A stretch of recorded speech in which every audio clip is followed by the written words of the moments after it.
His wife crossed her arm with his, and they walked down the stairs. Aha, you are here now. Izuku announced as he took a row of chairs. He didn't know why one of the servants told him to bring out some chairs, maybe he is dressing like one. He continued walking down the hall, avoiding the attenders. He immediately saw Momo standing there with an awkward expression, like she was being harassed or something. Hey Momo, can you dance tango with me right now? Before Momo could reply, the man continued. The answer is no, beauty. I know some techniques that will. He was cut off by a hand catching his wrist, preventing the man from touching Momo. Don't touch her, Izuku said calmly, while his hand squeezing the man's hand. Who the fuck are you? The man pushed his hand out of Izuku's. Izuku straightened his shirt, puffed his chest a bit. Greetings, I am Midoriya Izuku, and Yaoyorozu Momo is my girlfriend. Momo blushed when Izuku said, my girlfriend. So you're fucking old, undecisive daddy fucking chose him over me. The man said angrily. Before Momo could answer him, Izuku quickly stepped up. Not to be rude, but who are you? Pushi. Garitsuna Pushi. The man called himself Pushi said in pride. Then nice to meet you Mr. Garitsuna. Izuku said while extending his hand for a handshake, much to Momo's surprise. But the man didn't care and smacked Izuku's hand away. Listen you wimp. I am her goddamn suitor, how the fuck does she have a boyfriend like you? Pushi threatened Izuku, who didn't even flinch. You were. Momo said while grabbing the man's hand, telling him to release Izuku. Well technically, your father and mine still have not came to an agreement the whole marriage thing, so basically I am still your suitor. Garitsuna said before trying to grab her hand, but luckily Izuku caught it. Mr. Garitsuna. Firstly, we are in a meeting, any inappropriate behaviors would be reported directly to the host, resulting you being kicked out. And secondly, you said that your agreement between your father and Momo's father still hasn't been made, still that doesn't make you automatically her still suitor. Izuku said while crushing his hand, making Garitsuna gritted his teeth in pain. Izuku took notice of this and let go his hand. You fucking shit. Garitsuna tried to punch Izuku, but a hand grabbed his shoulder, stopping him. Who the fuck is? Oi, why do you hit a woman and her boyfriend while they are defenseless, you fucking pussy? A blonde man said while restraining Garitsuna. Kachan. Bakugo. Both Izuku and Momo called out to their friend.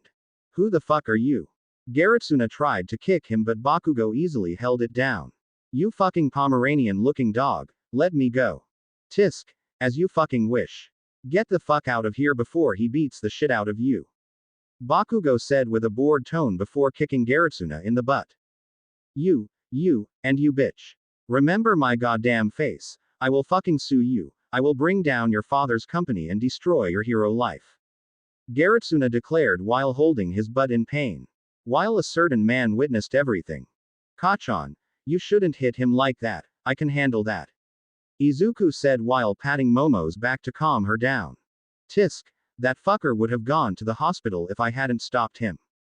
Bakugo smirked. So you are goddamn going on a date with Yaoyorozu. No, it is not a date. Both of them said while blushing. Okay, so it is not a date, but a whole meeting with the in-laws, nothing wrong here. Bakugo laughed, while the couple blushed harder. So who is your partner, Kachan? Izuku asked, remembering the meeting also has a tango dance contest. None, I just goddamn volunteered to work as a waiter. Izuku was surprised, did Kachan do this to stalk him? So you guys are also here. A quiet voice said behind Izuku, making the three of them flinched. Todoroki-kun. Todoroki-san. Half and half. All of them asked. Yes. Shoto answered shortly. My father told me that the meeting also had a soba, so I immediately go. He said while looking around searching for a soba stand. Should we tell him? All of them asked themselves. Ah Shoto, the meeting is about to start, find yourself a seat to eat. Enji told him. Beside him was a white-haired woman who was wearing a simple dress. Shoto nodded, and then he suddenly asked. Dad, Mom, can I sit with my friends? Of course, Enji was cut off by Ray before he could even answer. Of course you can, my snowflame, yes you can go with your friends. While Enji just kept quiet. Is that right, dear? Enji nodded. Thank you, Mom. Shoto hugged her before going with his friends. I see. You are still mama boy. Bakugo snickered. Yes, I love my mom.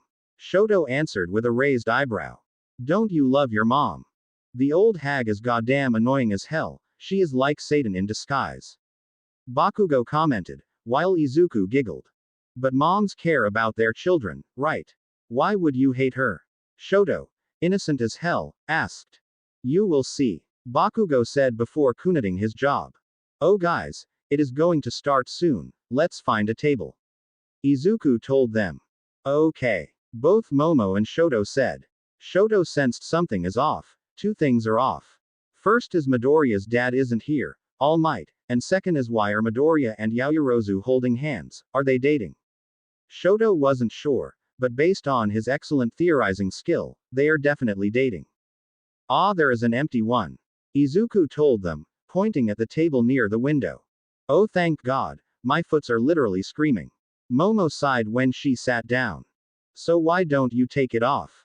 I do it all the time when I was 6. Shoto deadpanned. No, because this is a very important meeting, a single bad behavior would even make us bad in public, and plus I have to act polite in places like this. Momo explained Shoto, who just nodded in not understanding. So are you dating Midoriya? Shoto, blunt as he is, went straight to business. Both Izuku and Momo nearly spitted out their drink. Why did you ask that, Todoroki-kun? Izuku blushed while nearly making a mess. Because you guys literally are on first name basis when Midoriya talking to that guy, and also you guys are holding hands. Shoto stated. Izuku and Momo looked at their hand, which is currently interlocking the others. Izuku blushed and let go of her hand slowly. Yes, we are dating, Todoroki-kun. Momo blushed even harder. That's weird, because yesterday you asked All Might for some advice about meeting the Urarakas, did you cheat on her? The bicolor boy asked, face still emotionless. Wait, what? The couple thought. Todoroki overheard the conversation. Shit, he should have double checked before heading home. Maybe you just heard it wrong because you know, All Might totally made up the date, I never mentioned it. Right, Momo. Momo nodded, making the explanation more convincing. You are lying, Shoto declared, while Izuku shushed him, signaling him to quiet down, in case if he found out, the whole meeting would know the whole scenario because ears are everywhere. Todoroki immediately tried to contain his theory mood, quieted down a bit. So you are lying, he whispered, moving closer to them. No, why would I? Izuku whispered. Because you said this. It's because she is my girlfriend. That is literally what you said. Shoto explained. Izuku was quiet, trying to find a reasonable explanation. Could he trust Todoroki? Or would he tell everyone else about this? Before Izuku could say anything, Momo just had enough. Okay. No more hiding. We are just fake dating, and no, he didn't cheat on Uraraka, because they are not a thing, so are we. Izuku dropped his mouth while Shoto still keeping his emotionless face, although his eyes betrayed it. So you two are fake? Shoto asked, still not believing. Yes. Both of them said. I almost thought it was real. Bakugo said from behind the couple, startling them. Kachan. You scared me. Izuku held his chest, calming his heart down. Well, now I know why you have been acting strange lately. Hell, I wouldn't be surprised if all the girls of Hero Course took you out for a date. Bakugo laughed, looking at them to see their reactions, only to see Izuku and Momo's surprised face. His laughter getting weaker and eventually died down. Wait, all of them. Izuku bit his lip before nodding. Momo also did the same. Katsuki and Shoto's jaws are dropped. Fucking hell. Anyway, here is your dessert. We have black beans served with a little amount of tuna with some vegetables and nuts, and I would like to advise Mr. Midoriya to have some wine to calm your heart down. You are gonna need it for 12 more times, not counting tonight. Bakugo joked before kunitting his duty. So are you really going out for 12 more dates like this?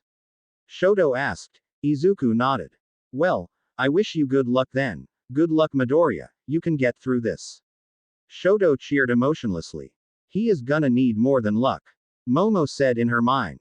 Ah, it is starting. Izuku told them. A woman walked to the podium stand. Immediately all the lights pointed at her, making her more noticeable. The woman cleared her throat.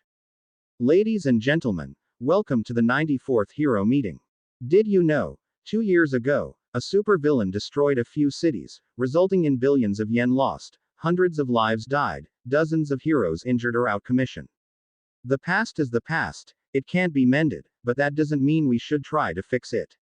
This meeting you all are attending today are made to help the people who lost their property. Please give a praise to the donators for funding quintillions of yen. Everyone clasped their hand, so did Izuku. My god, they have that much money. Uraraka would have died if she heard that. While a few blocks away, the said girl was watching the TV had a stroke upon hearing the number. The woman bowed before leaving the stage, and that signaled the feast beginning. Waiters bringing the foods out, much to Izuku's delight, because he is hungry now. The main course was eye-catching. It was a wagyu steak served with scorched beetroot. The top was covered by some sauce, but the food was shaped kinda like a Tetris. Izuku grabbed his fork to take a bite. The sound of fork clanking with dishes could be heard everywhere. Izuku stabbed the steak with the fork. He inspected the piece of meat before putting it in his mouth. His eyes burst wide open. The meat, even hard at the cooked part, was surprisingly soft. The meat melted in his mouth. The sauce made it even more addicting. He didn't even know that Shoto and Momo were watching him with a smile. Maybe it is the first time he has ever eaten a steak, so they just let it slide. They just mainly ate in silence, foods after foods served, and Izuku just ate it all, savoring every taste of the meal. Well, if he is gonna die, he wants to eat before that. So about 15 minutes, the tango will start. Momo reminded them. Izuku nodded while Shoto looked sad. I came here for no soba. He whimpered. Don't be sad. Todoroki-kun, maybe after the party we can get you some. Shoto perked up before nodding. Sorry guys, I would have to do something private business. Izuku told them, which means going to the toilet. Both of them nodded, and Izuku politely pushed out his chair to move out. While he was looking for the toilet, he didn't not notice a man was walking behind him. He was inspecting Izuku with respect. The man kept a fair amount of distance, not wanting to be blown away, or could. Yaoyorozu, why don't you sit down a bit, the tango will start soon. A man called out to him. The man stalking Izuku was Yaoyorozu Yume. Gentlemen, please feast without me for a while. He assured them with a smile.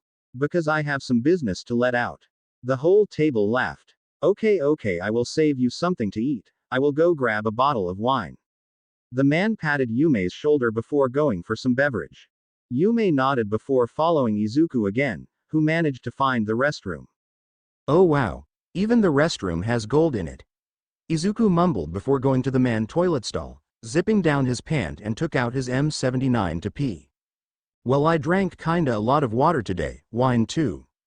Suddenly the door opened, revealing a man dressed nicely. His black hair was combed backward, like many other people, but he looks a bit like Yaoyorozu. Instead of picking the nearest one, he literally chose next to Izuku. This surprised him. Why did he choose next to me? He wants to see my pee-pee. Yume's face was still unfazed. He cleared his throat before zipping his pant. The two kept silent for a while. No one engaged a conversation because they're completely stranger. After done peeing, Izuku zipped up his pant. The man did the same. It's a pleasure to meet you, Mr. Midoriya. The man started the conversation and extended his hand. Izuku narrowed his eyes. They just literally peed a few seconds ago. The man quickly knew what's wrong and apologized. I'm so sorry, force of habit. In case you don't know I am. My name is Yaoyorozu Yume. He introduced himself. Nice to meet you, Mr. Yaoyorozu.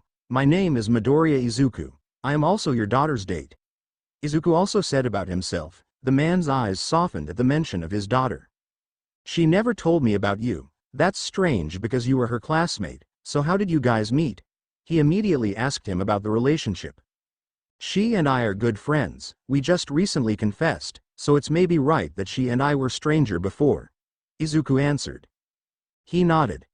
Well, she looks happy when she is around you, so I guess it is true then. The man went to the sink to wash his hands. I have made mistakes. I accidentally broke her heart, he mumbled.